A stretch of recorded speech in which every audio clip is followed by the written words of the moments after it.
Michel Fugain est né le 12 mai 1942 à Grenoble, ville nichée au cœur des majestueuses montagnes de l'Isère. Fils du médecin et résistant Pierre Fugain, Michel grandit dans une famille bourgeoise, où il est élevé dans les valeurs de compassion et de combativité. Pourtant, son enfance ne fut pas toujours paisible. Son père, accaparé par son travail et ses responsabilités sociales, était souvent absent de la maison, laissant Michel et sa mère dans une atmosphère dénuée de liens familiaux. Michel passa ses premières années seul, errant sur les routes de campagne de l'Isère, cherchant un sens à sa vie dans les livres et les films de la nouvelle vague qu'il affectionnait. La plus grande douleur de la vie de Michel survint en 2002, lorsque sa fille, Laurette, décéda d'une leucémie à l'âge de 22 ans. Laurette, jeune femme dynamique et talentueuse, fut la lumière de la vie de Michel. Elle était non seulement sa fille, mais aussi l'inspiration de nombre de ses chansons, avec son sourire radieux et son esprit libre, à l'image de son père. Lorsque Laurette a été diagnostiquée en 2000, sa famille a sombré dans le désespoir. Michel se souvient des longues journées à l'hôpital, où il lui tenait la main, essayant de lui apporter un peu de joie à travers des histoires et les mélodies qu'il composait. Je pensais que la musique pouvait tout guérir, mais cette fois, ce n'était pas suffisant, a-t-il un jour confié à un ami proche, la voix tremblante. La mort de Laurette a laissé une blessure au cœur de Michel qui ne s'est jamais refermée. Il a cessé de se produire sur scène pendant des années, perdu dans un chagrin indescriptible, et a même envisagé d'abandonner définitivement la musique. Outre cette perte personnelle, Michel a dû faire face à d'autres défis. Son premier mariage avec Stéphanie Fugain, de 1973 à 2014, a été une étape importante de son parcours, mais aussi douloureuse. Bien qu'ils aient eu 3 enfants, Marie, Laurette et Alexis, leur relation n'a pas été sans tension, surtout après la mort de Laurette. Michel s'est souvent senti impuissant face à son incapacité à apaiser la douleur de Stéphanie, elle aussi profondément blessée par la perte de son enfant. Les disputes et la distance grandissante entre eux ont conduit à la rupture du mariage, laissant à Michel le sentiment d'avoir échoué, non seulement en tant que père, mais aussi en tant que mari. Ces difficultés professionnelles ont également contribué aux grandes souffrances de Michel. Après son immense succès avec le Big Bazar dans les années 1970, il a connu des moments difficiles. Des projets comme l'émission Les Fugues à Fugain sur TF1 n'ont pas été à la hauteur des attentes et le public s'est tourné vers de nouveaux genres musicaux. Michel, toujours avide d'innovation et d'expérimentation, se sentait tiraillé entre les attentes du public et ses propres aspirations créatives. Je pensais pouvoir conquérir le monde, mais parfois le monde n'avait plus besoin de moi, confiait-il un jour. Ses échecs, sans détruire sa carrière, l'ont conduit à des moments de doute, chose rare pour un artiste qui respirait l'assurance sur scène. Ses souffrances, de la perte de sa fille à la rupture de son mariage et à ses difficultés professionnelles, ont façonné Michel Fugain. Pourtant, il ne s'est pas laissé abattre. Au contraire, il a transformé ses blessures en inspiration, écrivant des chansons comme Bravo et Merci, pour exprimer sa gratitude envers la vie et ceux qui l'ont accompagné. Michel, le cœur brisé mais toujours battant, a prouvé que même dans les moments les plus sombres, on peut trouver la lumière. Michel Fugain débute sa carrière musicale dans les années 1960, lorsqu'il décide d'abandonner ses études de médecine pour se consacrer à sa passion pour l'écriture. Son premier grand succès survient en 1965, lorsqu'il signe chez Barclay Records et commence à écrire pour des artistes comme Hugues Aufray, Marie Laforêt et Dalida. Son premier succès est Je n'aurai pas le temps en 1967, une chanson émouvante sur des paroles de Pierre Delanoë, qui devient un immense tube et est reprise en anglais par John Rawls sous le titre Si j'avais seulement le temps. Cette chanson fait non seulement de Michel une célébrité, mais confirme également son talent de compositeur prometteur. La carrière de Michel atteint son apogée en 1972 lorsqu'il fonde le Big Bazar, un groupe et danseur d'inspiration hippie post-1968 alliant musique, danse et théâtre. Avec des chansons comme Une belle est l'histoire, Fait comme l'oiseau et Attention, mesdames et messieurs, le Big Bazar a explosé sur les scènes françaises, des petites salles à l'Olympia, où ils se sont produits pendant 4 mois d'affilée. Les spectacles du groupe, avec leurs costumes flamboyants et leur énergie explosive, n'étaient pas de simples concerts, mais des festivals de liberté et d'amour. On ne chantait pas seulement, on vivait ses chansons, a dit un jour Michel, les yeux pétillants au souvenir de cette époque. La carrière de Michel, cependant, n'a pas toujours été de tout repos. Après la dissolution du Big Bazar en 1976, il a continué avec la compagnie Michel Fugain, un autre groupe de style Commedia dell'arte. Malgré quelques succès, comme Le Chiffon Rouge, le groupe n'a pas réussi à retrouver le lustre du Big Bazar.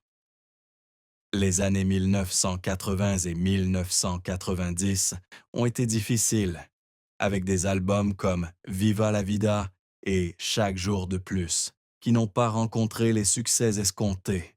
L'émission Les Fugues à Fugain sur TF1, malgré son ambition, ne réussit pas à attirer le public, laissant Michel profondément déçu. Assis seul en studio, les larmes aux yeux, il écoutait des enregistrements peu appréciés du public, se demandant s'il avait encore sa place dans l'industrie musicale. La mort de sa fille Laurette en 2002 fut un choc immense, poussant Michel à presque abandonner sa carrière. Il cessa de composer et de se produire sur scène pendant de nombreuses années, plongé dans la douleur de la perte. Cependant, encouragé par le producteur Jean-Claude Camus, Michel revint en 2005 avec Attention, mesdames et messieurs, aux Folies Bergères. Un retour émouvant mais exigeant. Il pleura sur scène lorsque le public se leva, non pas par succès, mais par enthousiasme après ces années sombres. L'album Bravo et merci de 2007, reprenant ses artistes préférés, fut pour lui une façon de rendre hommage à la vie et au public, mais aussi un adieu à l'enregistrement en studio. Le projet Pluribus en 2013 et Causerie musicale en 2017 ont marqué le retour de Michel à un style plus modeste, privilégiant des performances intimistes.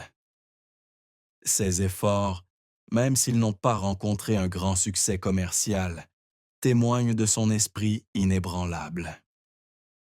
Michel a pleuré à maintes reprises lors de ses concerts, non pas à cause de l'échec, mais par la joie d'être sur scène et de partager ses histoires à travers la musique. Sa carrière, avec plus de 10 millions de disques vendus en 50 ans, est un parcours fait de sommets glorieux et de vallées douloureuses, mais surtout un témoignage d'une passion éternelle. Michel Fugain a connu 2 mariages avec leur lot de joie et de peine. Son premier mariage avec Stéphanie Fugain a débuté en 1973 et a duré plus de 4 décennies. Un parcours émouvant qui a donné naissance à 3 enfants, Marie, Laurette et Alexis. Lors d'une rare conversation avec un ami proche, Michel a révélé que Stéphanie et lui étaient profondément amoureux depuis le début, partageant une passion pour l'art et un esprit libre. Stéphanie était celle qui entretenait la flamme de mon âme, même lorsque tout autour de moi s'effondrait, a-t-il déclaré, la voix pleine de gratitude. Cependant, il a également admis que leur mariage n'a pas toujours été facile, surtout après la mort de Laurette. La douleur de la perte de leur enfant a créé une distance irréparable entre eux, menant à leur divorce en 2014. En 2014, Michel a épousé Senda, une femme beaucoup plus jeune que lui, qui lui a donné un nouveau souffle dans ses dernières années. Lors d'une conversation intime, Michel a confié que Sanda était celle qui l'avait aidé à retrouver la joie de vivre après des années de deuil. Elle était comme une bouffée d'air frais, me faisant croire que la vie valait encore la peine d'être vécue, dit-il, les yeux pétillants de bonheur. Cependant, cette joie fut vite éclipsée par un diagnostic tragique. Sanda reçut un diagnostic de cancer du poumon en 2023.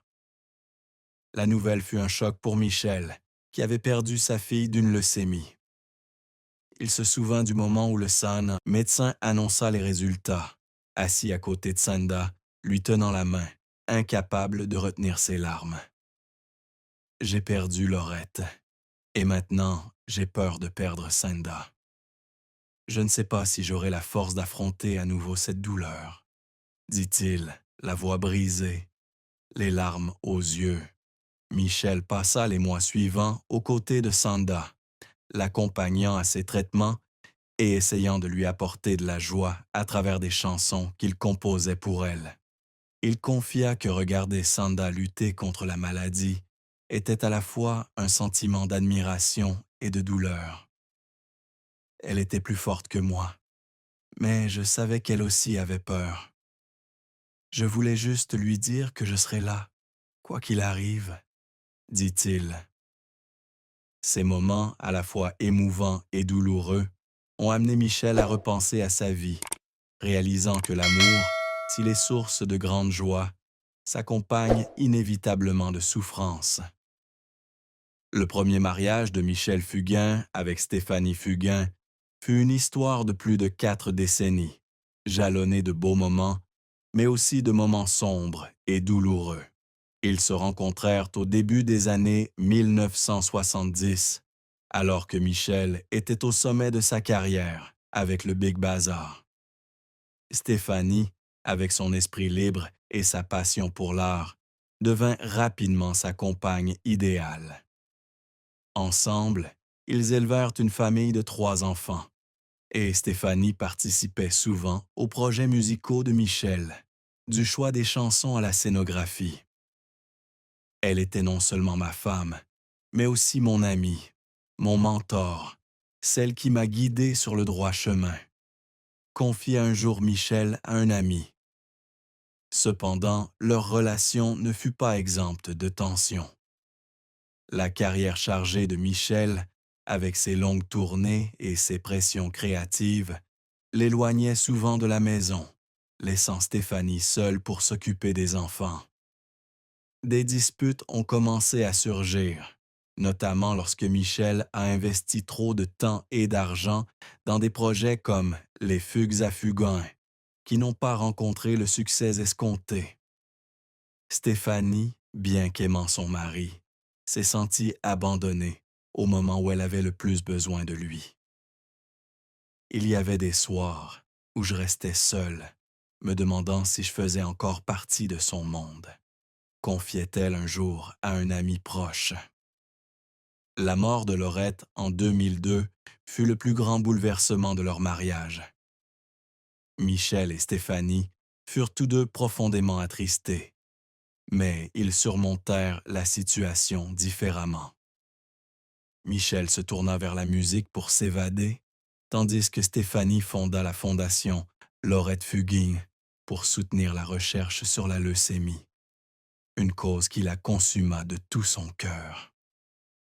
Cette différence, malgré leur amour pour leur fille, créa un fossé irréparable. Ils commencèrent à vivre séparément en 2010 et en 2014, ils étaient officiellement divorcés. Je ne blâme pas Stéphanie. Nous avons essayé, mais certaines blessures étaient trop profondes pour guérir, confie Michel, la voix pleine de regrets. Le second mariage de Michel avec Sanda lui offrit un nouveau départ. Sanda, par sa jeunesse et son enthousiasme, l'aida à retrouver la joie de vivre. Ils voyageaient souvent ensemble, des plages corses aux ruelles parisiennes, où ils partageaient des moments simples mais riches de sens. Le cancer du poumon de Sanda, cependant, fragilisa leur relation. Michel passait une grande partie de son temps à s'occuper d'elle, refusant des concerts pour être avec elle. « Je ne veux pas rater un seul instant avec Sanda. Elle est tout pour moi maintenant, » dit-il, les larmes aux yeux à l'idée de son avenir incertain. Michel Fugain, dont la carrière s'étendit sur plus de 5 décennies, amassa une fortune considérable, bien qu'il n'en ait jamais révélé le montant exact. Dans les années 1970, à l'apogée du Big Bazar, il gagna des millions de francs grâce aux concerts, aux ventes de disques et aux contrats publicitaires. Des albums comme Une belle histoire et Fait comme l'oiseau se vendirent à des millions d'exemplaires à travers l'Europe, lui assurant un revenu stable. Il possédait une luxueuse maison en banlieue parisienne, avec un grand jardin et son propre studio d'enregistrement, où il composa nombre de ses chansons célèbres. La maison, achetée en 1975, vaut aujourd'hui environ 3 millions d'euros, grâce à son emplacement privilégié et à sa conception unique. De plus, Michel possédait une villa en Corse, où lui et Sanda passaient souvent leurs vacances. Cette villa, avec vue sur la mer Méditerranée, lui a permis de trouver la paix après des années mouvementées. Il a également investi dans l'immobilier à Nice, où il a ouvert une école d'art au studio de la Victorine, à la fin des années 1970. Bien que ce projet n'ait pas rencontré de succès financier, son patrimoine immobilier lui a permis de générer des revenus réguliers grâce au loyer. Michel possède également une collection de voitures de collection, dont une Bugatti des années 1930, achetée aux enchères en 1988 pour célébrer le succès de sa chanson « Ballade en Bugatti ». Cette collection, ainsi que des œuvres d'art et des instruments de musique de valeur, constitue une part importante de sa fortune. Le patrimoine total de Michel est estimé à environ 10 millions d'euros, une somme importante mais raisonnable comparée à celle d'autres stars internationales, reflétant son style de vie modeste ces dernières années.